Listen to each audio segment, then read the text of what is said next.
discouraged, thinking all is lost.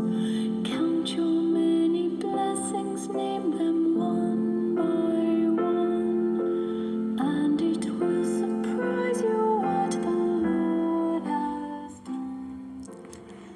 Saudara dan saudariku yang terkasih, selamat berjumpa kembali dengan Renungan Harian Iona, Inspiration of New Apostolic. Kiranya kasih karunia dan damai sejahtera Tuhan Yesus Kristus senantiasa menyertai kita. Blessings, see what God has done. Are you ever burdened with a load of care? Does the cross seem heavy you are called to bear? Renungan kita mengambil dasar dari 1 Timotius pasal 6 ayat 17 sampai dengan 18. Peringatkanlah kepada orang-orang kaya di dunia ini, agar mereka jangan tinggi hati dan jangan berharap pada sesuatu yang tak tentu seperti kekayaan, melainkan kepada Allah yang dalam kekayaannya memberikan kepada kita segala sesuatu untuk dinikmati. Many blessings, see what God has done.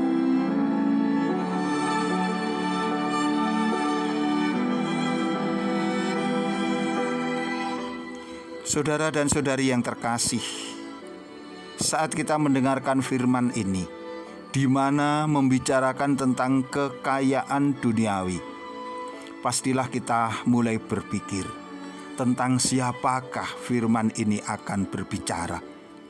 Tentang kekayaan yang bagaimana, tentang kekayaan yang seperti apa, dan sikap seperti apakah yang hendaknya dilakukan oleh manusia untuk dapat senantiasa berwaspada di dalam daya tarik akan kekayaan itu.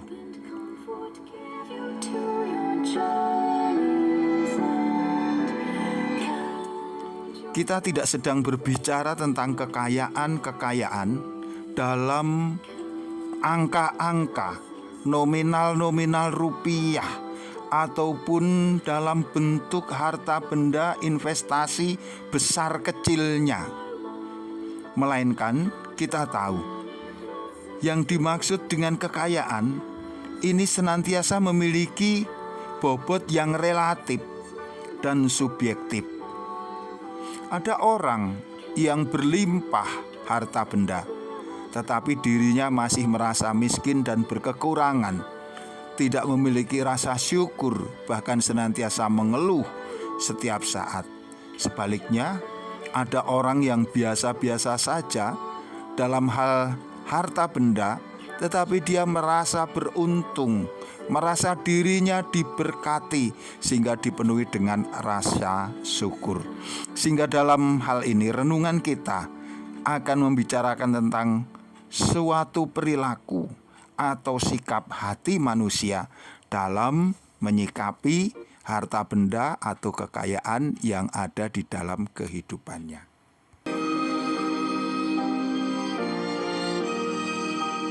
My hope is built on nothing less than Jesus' blood and righteousness. Sebenarnya kekayaan itu sendiri adalah sesuatu yang netral. Ia tidak bisa dihakimi, disalah-salahkan. Bahkan seorang Kristen dapat saja memiliki kekayaan jasmani, dan ia tidak perlu malu atau menyangkal kemakmuran yang telah diterimanya. Namun dalam hal ini, sikap hatinya hendaknya dijauhkan dari sikap tinggi hati karena kekayaan itu, merasa bahwa segala sesuatu telah diraih atas usahanya sendiri, merasa bahwa kekayaan itu menjadi demikian berlimpah oleh karena dia sendiri yang mengumpulkannya. Rasa syukur kepada Sang Pemberi, yaitu Tuhan sendiri, hendaklah senantiasa hidup di dalam hatinya. Allah yang memberkati, Allah yang senantiasa membuat usahanya lancar. Hal yang demikian hendaknya menjadi sesuatu yang memenuhi hati.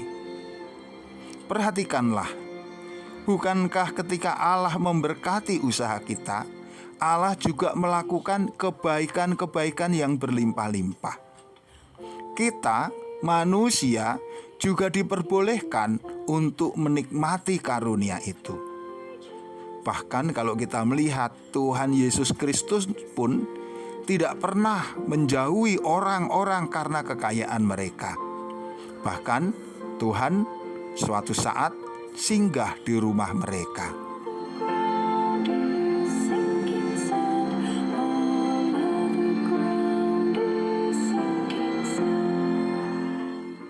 Kita hendaknya dipenuhi dengan rasa syukur kepada Tuhan, bahwa kita mendapatkan apa yang kita butuhkan. Sebagian dari kita bahkan mendapatkannya dengan berlimpah, sehingga rasa syukur itu mendorong kita untuk mewujudkannya di dalam persembahan kurban kita kepada Allah. Kurban, persembahan hendaknya tidak dianggap sebagai suatu pemenuhan kewajiban yang memberatkan, melainkan suatu kebutuhan kita sendiri untuk menunjukkan rasa syukur kita kepada Allah yang telah memberikan segala sesuatu, karena kita sadar bahwa semua ini adalah karunia dari Dia saja. So loved He the world that He gave us His Son, who yielded His life an atonement for sin, and opened the life gate that all may go. Berbahagialah orang yang mengenali bahwa semua yang jasmani itu fana, bahwa kekayaan jasmani itu sementara. Oleh karena itu, orang kaya juga dianjurkan untuk tidak mengharapkan dan membangun hidupnya hanya mengandalkan hal-hal yang jasmani, melainkan tetap menempatkan pengharapannya kepada kasih dan karunia Allah. Hanya melalui pengharapan yang diarahkan kepada Allah saja, sebuah hubungan yang sesuai dengan kekayaan jasmani terbukakan, dan orang akan mendapat perkenan di hadapan Allah.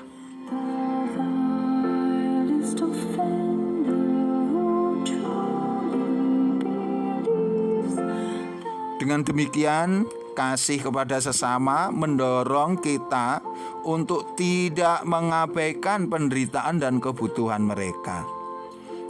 Kita ingin menunjukkan kemurahan hati tanpa pamrih dan memberi kepada sesama kita yang membutuhkan dengan sukacita.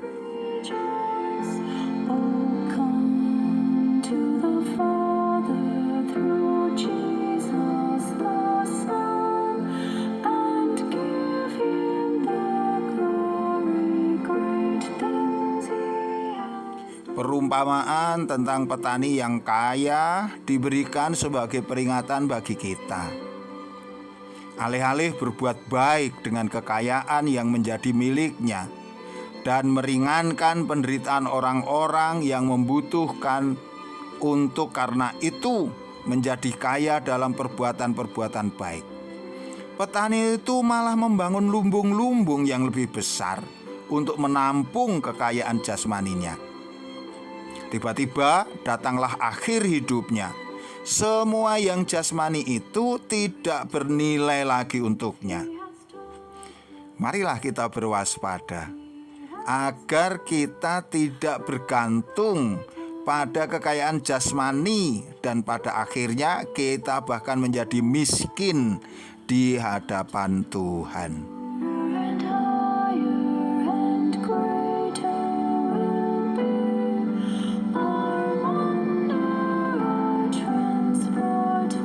Jesus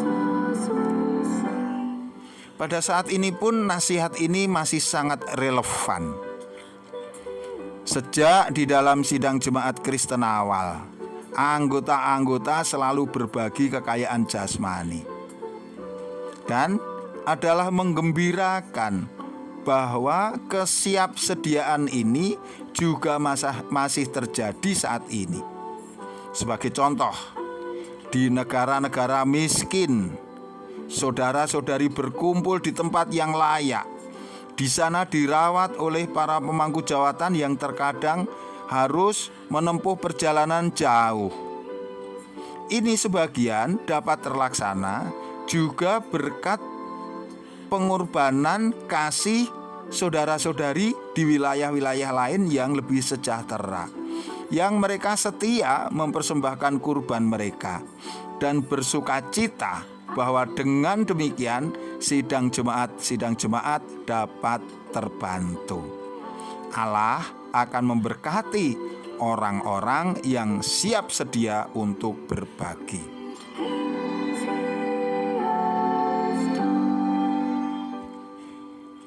Apabila kita diberikan kekayaan jasmani, kita bersyukur atas berkat yang berasal dari Tuhan ini. Tetapi hendaknya kita juga mengenali bahwa kekayaan jasmani adalah sesuatu yang tidak langgeng, tidak abadi, sementara saja.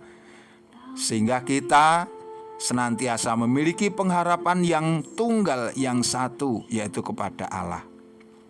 Mereka yang kaya di hadapan Allah adalah Dia yang berbuat baik kepada sesama. Oleh karena itu, kita menunjukkan kemurahan hati kita dan siap untuk berbagi. Savior, let me walk with thee. Saudara dan saudari yang terkasih, demikianlah renungan kita kali ini. Kiranya damai sejahtera dan juga kasih karunia Tuhan Yesus menyertai kita. Tetaplah setia kepada Allah. Tuhan memberkati kita semuanya. Amin.